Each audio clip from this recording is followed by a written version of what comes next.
our patient Mark. Mark came here for a 7-month follow-up. Mark had 4 prior procedures where he had large grafts throughout the frontal hairline and the vertex, and he had an open area in the crown. And due to the previous surgeries, he was left with very unsightly suture lines. So the donor area wasn't closed, and so he had large scar formations, which made it very hard for him to conceal that one with his hair. So what we did for Mark was we did a maxed harvest hair transplant procedure where we were able to move as much hair as we possibly could move for him in that one procedure. And what we did is just got whatever we could get. We went through the entire frontal hairline, reframed his face where we went through and kind of softened it up all the way around. We built into the center, and then we built into the crown. We're going to show you what all of that looks like in just a second. Alright, so let's take a look up close how Mark's hairline came out. So as you look and see here, this is frontal hairline, which has been recreated, all with one tiny little hair at a time, which are super soft and natural looking, so it blends in naturally to his existing hairs. You can see some of Mark's older styles where he had those plugs, and so what we wanted to do is we wanted to blend those in so they're not noticeable, and then just kind of blend it into the existing hair. And so what we did is we did that the entire way around. And so we softened it all the way around, so it looks soft and natural, blends into the existing hairs.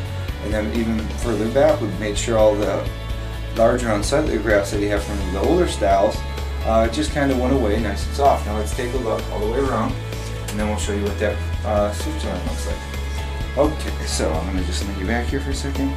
Alright, so we did that one procedure on, and as you can see, we got them all the way in, the entire way through.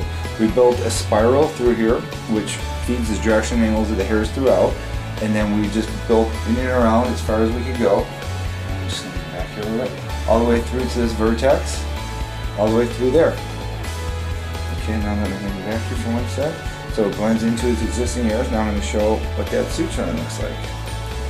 Alright, so we did a maxed harvest hair transplant procedure. Let's find the suture line here. Okay, so first I want to show you some of Mark's previous surgeries. Let me just adjust 1 second here.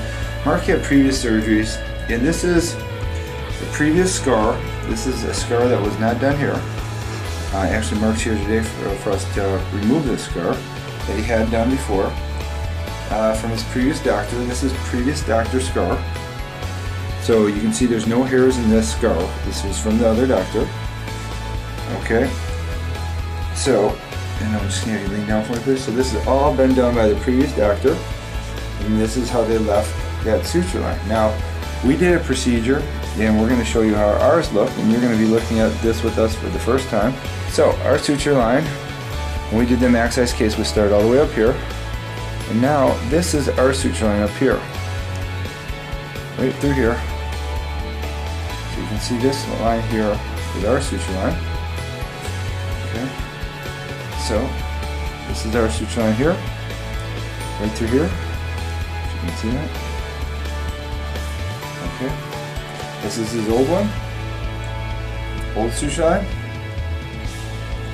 And then right above it, this is our suture line, right up here. So can you see the difference? So you can see how this is a nice, thin, trace line, right through here. This is what we left Mark.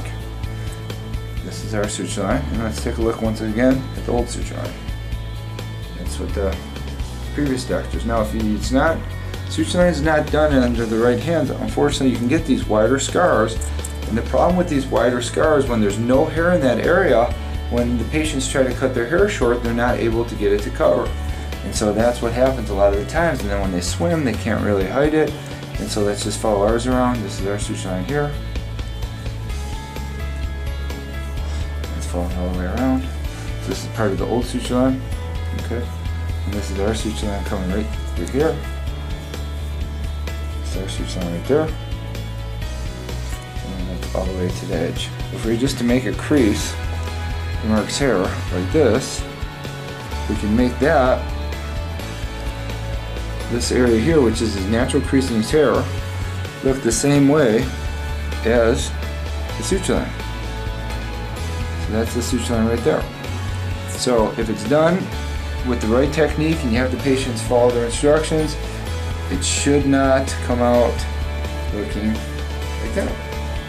So So Mark's here today. Mark flew in just to have us fix the suture line. We're going to be correcting that for him today, where we're basically going to excise this old suture line for him and put him back in business. Alright, the great news for Mark, he's only at 7 months, is this is actually going to continue to grow. So he's actually going to notice a little bit more layering and a little bit more thickness, believe it or not. And so there's more to come.